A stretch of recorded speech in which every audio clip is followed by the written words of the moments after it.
In our first lesson, we'll discuss some of the struggles of life, how to manage them, some good Bible ideas, because at times life does feel overwhelming. I'll simply remind you by way of introduction, this ain't heaven. And don't try to make this heaven. I don't want you to run into troubles purposely. That would be foolish. But when they arise, just remind yourself, this ain't heaven. Furthermore, there is no one simple magical answer. There is this crazy idea in our society that if I can find that one magical answer, or maybe I could turn lead into gold, it's some kind of a happiness alchemy or something or another. No, it doesn't work that way. I think in 6,000 years, if there was one magical simple answer to make all of our troubles just kind of evaporate, I think we'd have found it by now. What do you think? 6,000 years is a long time. And I think probably about everybody in life's been looking for that for about 6,000 years. However, it's not all in vain. There's some purpose going on here in the training. There are things to learn. There's gain to be had. And there's a bazillion victories along the way. I think it's kind of funny, and we all do this. We lose track of all the victories we've had. And it doesn't take very long past a victory, and you've already forgot it. Now, I've said it this way recently. I'm going to say it this way again. You have survived every single thing life has thrown at you to this very date. Now let me reword that. Every one of those things you survived to this very date, that's a victory. Man, if you were writing those down, if you'd started writing those down, keeping a journal of all your victories, let's say when you were 6 years old, whenever you learned to write, you would have volumes full of all your victories. And you'd look back at some of them from an adult point of view, when you looked at the ones that happened when you were 10 or 16, and you'd giggle and you'd almost be embarrassed that you wrote them down as a struggle. But they were at the time. They really were. And it's still a victory because at that time, that's all you knew. And so here's another rule, and I'll get on with my lesson because I've got like 5 points. We'll hit them all in reasonable time. And that is, do not expect your 6-year-old self to understand what your 50-plus-year-old self understands. Don't expect your 25-year-old self back there to understand what your 50-plus-year-old self understands. Life is a journey, and you learn things as you go, and you develop, and you gain new understanding. And if you go back and you judge your past 30-year-old self based on what your 60-year-old self knows, your 30-year-old self's going to fail every single time. Don't do that. It doesn't work that way. You learn. You learn. You learn. You go, okay, now I know some more. Let's keep moving forward. So how do you manage some of these struggles? Well, we're going to talk about lay aside the unnecessary weights for a moment. Hebrews 12:1. Therefore, since we have so great a cloud of witnesses surrounding us, let us also lay aside every encumbrance and the sin which so easily entangles us, and let us run with endurance the race that is set before us. So every weight you can carry doesn't need to be carried. You just don't have to carry it. You really need to look at the things you're thinking about, worried about, pondering, whatever, and go, whoa, wait a minute. Is this really worth my time? Is this where I want to invest my life right now? Because if I give a situation 10 minutes of my life, that's 10 minutes I will never, ever, ever, ever, ever get back. I invested it in it. Now, if it was a total waste, then why do that? Now, if it's significant and important, then that's where I want to invest my time. So I want to be a participant. I want to run, but I want it in the right place. And I really don't want to end up at the end of life going, well, I was just a spectator. Now, there are times to be a spectator, and there are things to stay out of, but you just need to make that evaluation.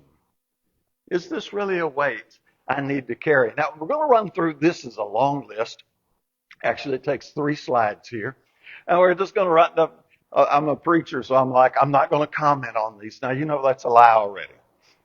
So the trick is to keep the comments really, really super short. So idolatry. Anything that sets itself above God, get rid of it. You don't need to keep that. Murder. Of course, most of you go like, murder? I'm not a murderer. Well, yes, you are. John 3:15 says hate is equal to murder. Have you ever hated anyone? You're a murderer. Theft. Material, immaterial. I think we probably should focus on immaterial a little bit more because you can steal a lot of things that you can't hold in your hand. Like you can steal someone's reputation. You can steal time from your employer. You can steal happiness from your children. There's just a lot of ways to steal stuff. Lying. Misleading statements, avoiding the truth. Man, could we unpack that one, especially about lying to yourself? You know, he says liars are condemned. It doesn't say it's okay to lie to yourself. You don't lie. And that means you look brutally in the mirror at yourself too. Coveting, envying what somebody else has, being resentful that somebody else has it, being bitter. I heard a teacher, this was actually, Sharon, I don't remember this name. This was Miss Edelman. This was Southside High School. She taught Arkansas history. And she was a fun, jolly teacher. And she was talking about some of the wealthy people in times past and how they were resented. And then she made a comment that has just stuck with me. Why these comments stick with you, I have no idea. But this one stuck with me. She says, I don't know why they resent it. What that person did was prove that it's possible for me to live a better life too. I'm kind of like, well, that's right. You know, so instead of resenting the people that are successful and out there getting it done, look at them and go, man, how did they do it? I can do better too. Don't covet. Drunkenness, alcohol, drugs, even legal drugs. And legal drugs, what your doctor wrote your prescription out for, can be just as sinful as what you would buy down on the street corner from somebody that you don't want to buy that. Sexual immorality, of course, covers a broad spectrum of things and has been one of the most popular sins that need to be laid aside since the beginning of mankind. This good old-fashioned pride, which comes in a dozen different ways. Greed, again, not just money, but you can be greedy over a variety of things. Dishonoring parents and authorities, man, we could unpack that one for a while. Then we go to anger, throwing a fit. Anger is a little funny because it says be angry and do not sin. So it's not that anger is wrong, but there is behavior there that's wrong. So you want to get rid of it. Is it really worth your anger? Selfish ambition, using people, neglecting them, trying to manipulate people all the time so you get your own agenda. Divisiveness, sowing discord, stirring up trouble. Somebody, I don't know what term's in vogue now, but for a long time we call them button pushers. And they knew just exactly what to say to upset a certain person, and then they would do it for their own entertainment. Don't do that. Gluttony, and not just food. Now, obviously, food you need to learn to control, but you can get issues with, let's say, social media. Too much time spent in social media. It's not that social media is a sin any more than food is a sin. But what do you want to do? Stand before the judgment seat of Christ and go, Lord, did you see all the likes I had on my Facebook page? Man, we had it going on there. I was showing them all the things I was doing in my life, and people, I just had thousands and thousands. That's really not what I want to stand before the judgment seat of Christ and give an account of. There's a weight. Now, don't get rid of your Facebook if you're on the Facebook or some social media. Just don't become a glutton about it. Gossip. Absolutely. Get rid of your gossip. Murmuring, complaining, criticizing just for the sake of doing it. Get rid of that. You're not doing anybody any good, not doing yourself any good. Ungratefulness, ingratitude. We have so much to be blessed about. And I don't know why it's this way, but it is this way. You can have 100 things in your life that are awesome where people in other countries they can't even imagine walking over to the thermostat and setting it so you can be comfortable at whatever temperature you want. And then we'll turn around and whine and complain and be ungrateful because our favorite show is not on TV. And there's a lot of folks in the world that don't even have a TV. It's crazy what we'll do. Unforgiving, holding on to grudges, don't do that. Let that one aside. Hypocrisy, the good old standard, double standard. Biblical ignorance, get rid of that one. And that's easy to get rid of. Fear and anxiety, you want the peace that passes understanding. That's your Philippians 4 and 6. Learn to get that one. Negative self-talk, big major problem. Philippians 4:13 is where I can do all things through Christ who strengthens me. But, psychologists say, and I agree with this for the most part, that if we put a speaker on top of your head and listen to the way you talk to yourself all the time, we'd lock you up. Because try to do it. Listen to yourself, talk to yourself. How often you go, well, you dummy, why'd you do that? Well, that was stupid of you. You're just no good. And some people get even harsher than that, just beating themselves down over and over and over. No, if you made a mistake, correct it and move on. That's okay. And then just distractions. And I should have put the word moral distractions on that. Because 1 Corinthians 10:23, he says, all things are legal, but not all things are profitable. All things are legal, but not all things edify. Just because it's moral doesn't mean God's waiting up in heaven to give you a trophy for doing it. Think that one out a second. Let me say it one more time, then we'll move on to our next slide. Just because it's moral doesn't mean God is sitting in heaven with a trophy waiting to give you for doing it. We are workers in the vineyard. We are soldiers of Christ. We are the ones that work our community. If we're not working our community, but 99.9% of our time was in a moral area watching Andy Griffin, I couldn't condemn that. I'm not going to get a trophy for watching every Andy Griffin episode and understanding the good moral that was in it, which Andy Griffin used to do. That I kind of miss that kind of thing now. It wasn't just lame entertainment. So lay aside some weights. Look at the weights you're carrying. Go, look, do I really need to carry this? And if you don't need to carry it, drop it. Get rid of it. Now we're going to develop some patience because life is a marathon. It's definitely not a sprint. So in Hebrews 10:35, he said, therefore do not throw away your confidence, which has great reward, for you have need of endurance. So when you have done the will of God, you may receive what was promised. So we get in there and we hang in. Endurance is the key. You fall down 7 times, you get up 8 is the way the motivational speakers like to say it. And I think that's a good idea. If you're thinking you're going to run this marathon and not fall down, well, let me just be blunt. You're stupid. You're not going to do that. We're all going to be running. We're all going to trip and fall. That's what we do. What you do is like 1 John 1:9. If we say we have no sin, we have lied. Something along that line. Romans 3:23 will work. Or James 3:2. We all stumble in many things. You're gonna fall. Don't get all. How do I say this without? I don't want to justify the fall, but don't get all entangled up in it where you get so emotionally invested in the fall that you can't get back up. You don't fail unless you stay down. Now, if you stay down, you fail. But if you fall and get back up, that's all right. Well, that's what we're going to do. And so if you have that endurance, Revelation 2:10 says, be thou faithful unto, I know you just finished it, didn't it? Be thou faithful unto, I'm not even going to say the word, you know it, and you're going to get your reward. That's where it comes in, that endurance. And that endurance is just getting back up, getting back up. Think of St. Peter. He'd be a great example of somebody who stumbled many times, but he kept getting back up. So you're going to develop this patience because it's one of the goals we're working on. I know the joke is don't pray for patience, or you're going to have one of the most difficult times you've ever faced. And I know that's said as a joke, but I really believe that.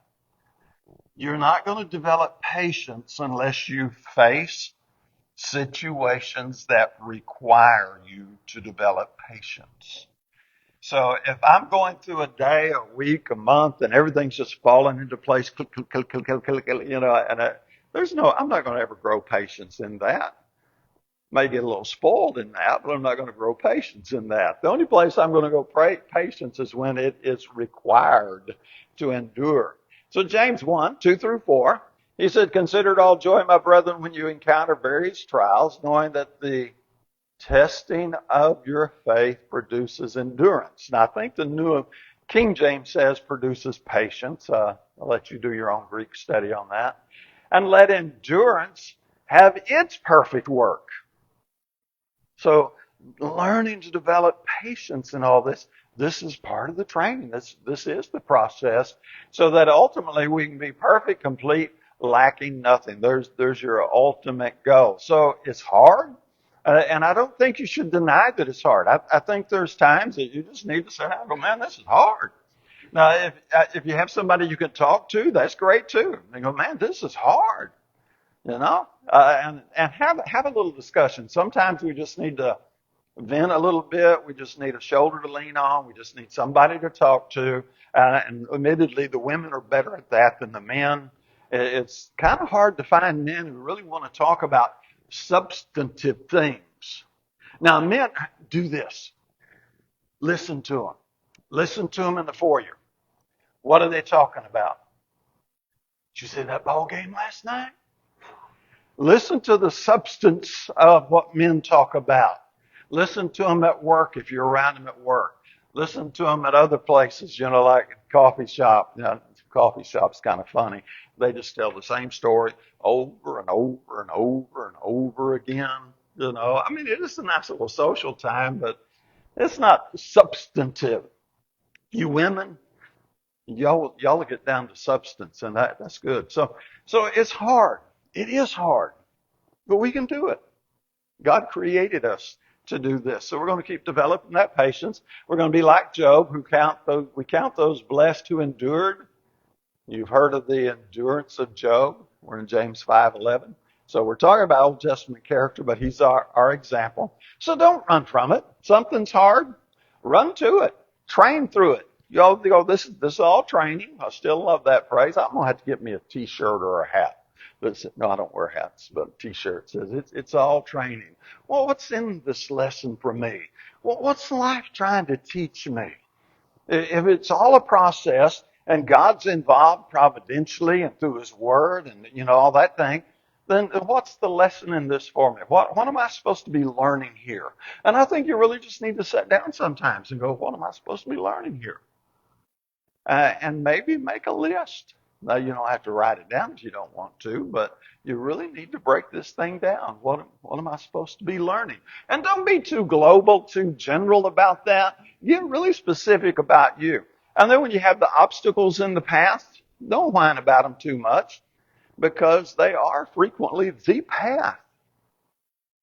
The obstacles, not always, but a lot of times, they're the stair step up to something a little bit higher that we desire.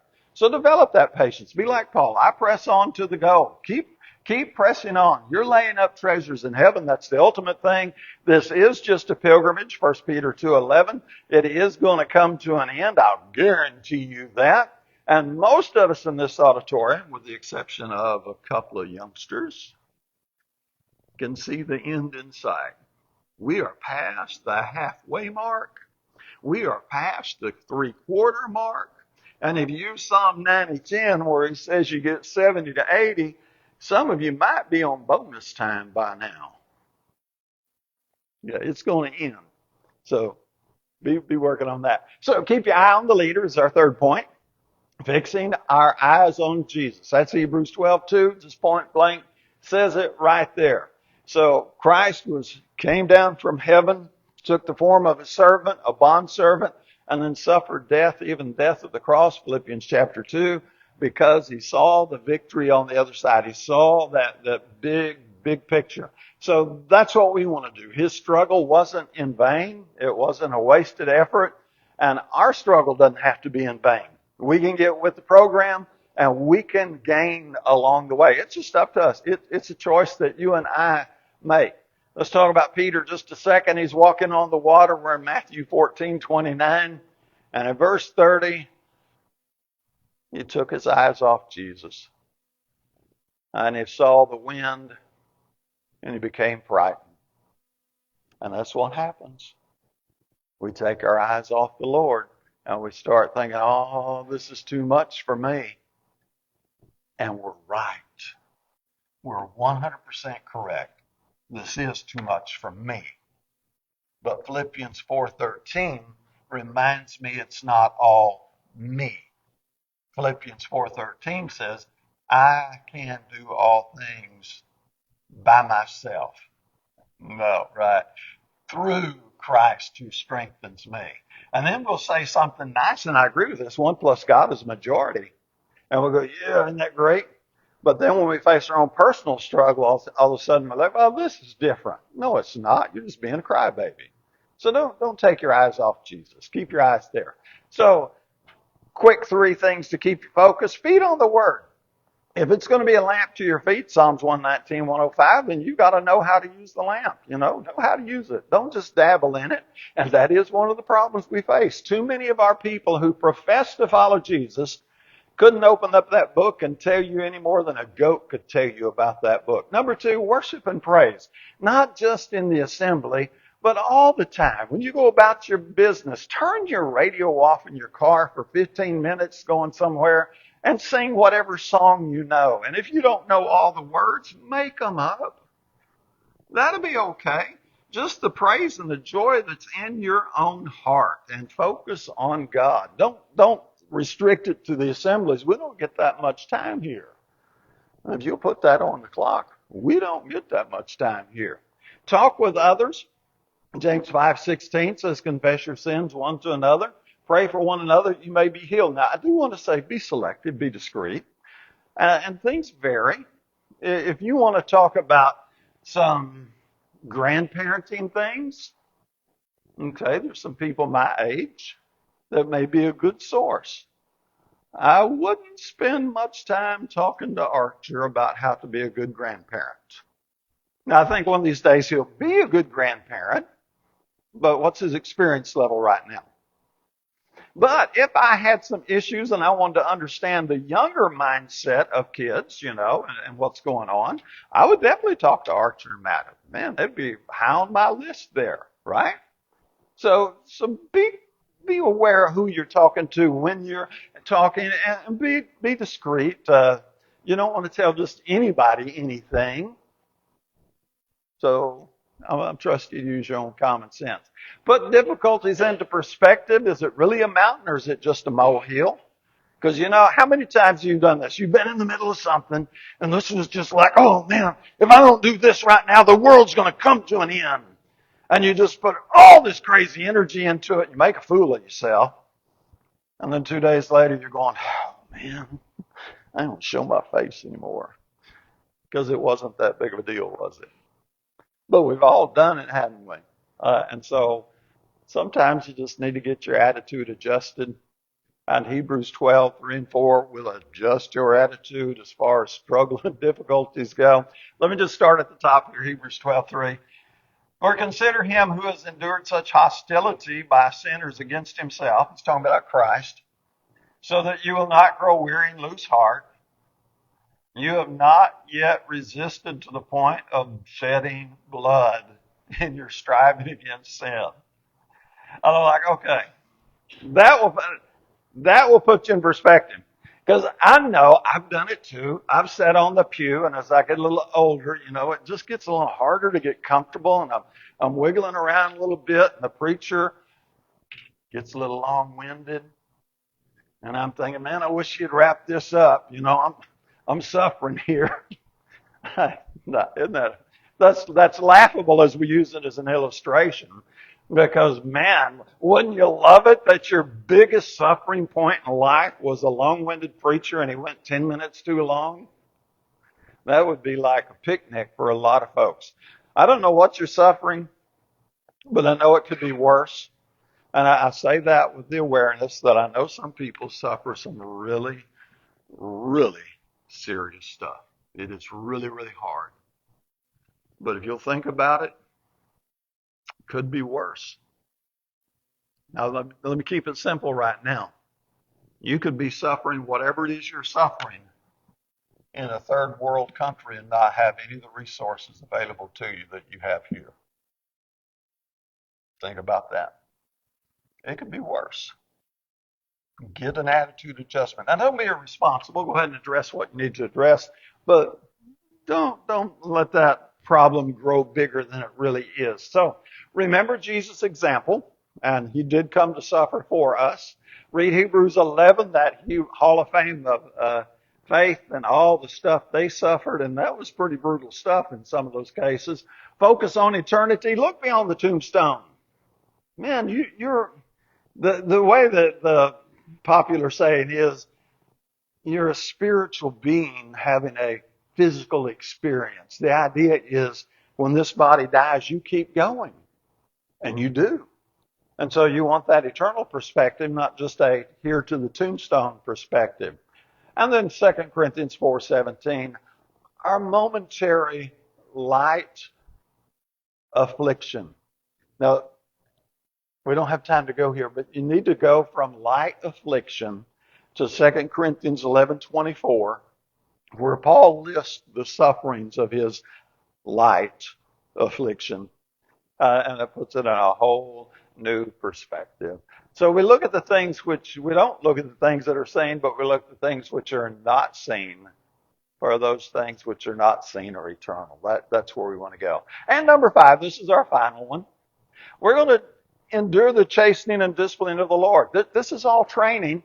And so Hebrews 12:6 just tells us point blank, for those whom the Lord loves, he disciplines, and he scourges every son whom he receives. It is for discipline that you endure. God deals with you as with sons. For what son is there whom his father does not discipline? But if you're without discipline, all of which you become partakers, then you are illegitimate children and not sons. Have you ever had somebody who's going through a hard time? I've had this happen. I'm pretty sure you probably had it happen too. They're going through a really hard time, and they're like, I don't know why God's mad at me. I don't know why he didn't love me. I don't know what I did wrong. Isn't it funny that's the place we go to? It may not be that we did anything wrong.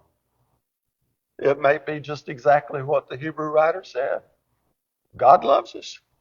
He's disciplining us. He's scourging us. Okay, don't like the idea, but that's the way training works, right? Training can be tough. It can be really, really brutal. This ain't heaven. So, got a couple more verses along that line. Proverbs 3:11. My son, do not reject the discipline of the Lord, or loathe his reproof. For whom the Lord loves, he reproves. Even as a father corrects the son in whom he delights. Revelation 3:19. Those whom I love, I reprove and discipline. Therefore be zealous and repent. So the thing to be doing is looking at it as training. And the question to ask yourself is, what's the lesson in this for me? Here's the training. So instead of running away from it, run into it. Go, God's got this. He's smarter than I am. Amen. And so I want to get on board with him. I want to understand everything. He's trying to teach me something. What is the lesson he's trying to teach me? Now, if I were going to some specific training, I would go to the training, and it would be tough. And I would be asking my coach, okay, what am I missing? What do I need to get? And so on and so forth. That's the way it works. So 3 quick suggestions here. See discipline, difficulty, struggle, suffering as a sign of God's love, not as rejection. Don't jump to rejection. Jump to love.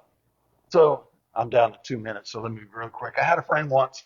He said, God won't let you be tested beyond what you're capable to endure. And then he paused and he said, God must not think I'm very strong. I've had an awful easy life. And I always thought, that's kind of a neat thought.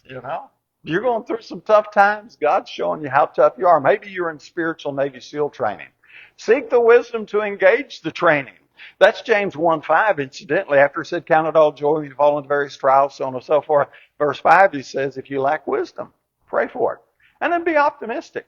We signed on to train. We signed on to grow. Didn't we? Maybe you didn't.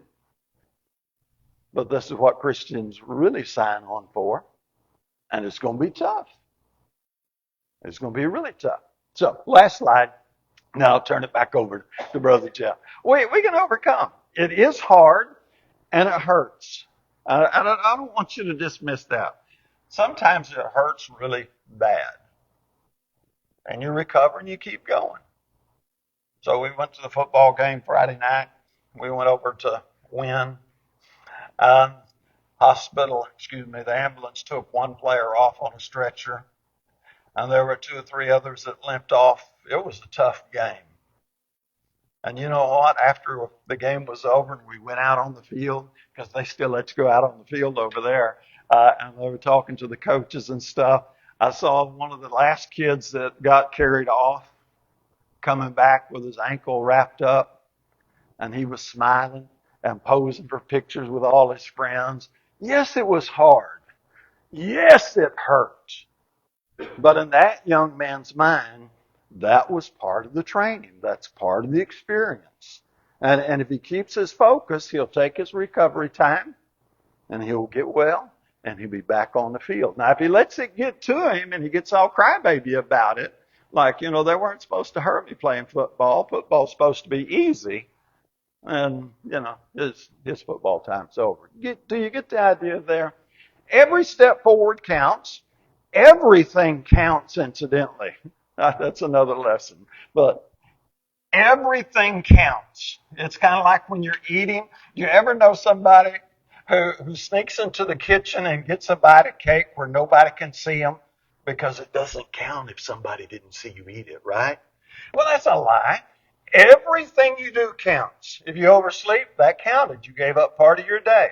If you eat too much junk food, that counted. You spend too much time on Facebook, that counted. You spend time worrying, fretting over something, that counted. Everything counts. Everything you spent time to do. You spent time. It counted. You gave up part of your life for it. You can play any little psychological game you want to, but it all counts, and every step forward counts. So set your mind on heaven, Colossians 3:1 and 2, and never, never, never, never give up. Winston Churchill, his most famous quote, right? Don't give up. So, let's go to the song. Have you been washed in the blood? Most of you have. Stay the course and learn to manage your struggles and keep climbing higher and higher. If the struggles have knocked you off track, it's time to get back on. If you can do it privately, do it privately. If you need help publicly, we're here to help any way we can while we stand and sing.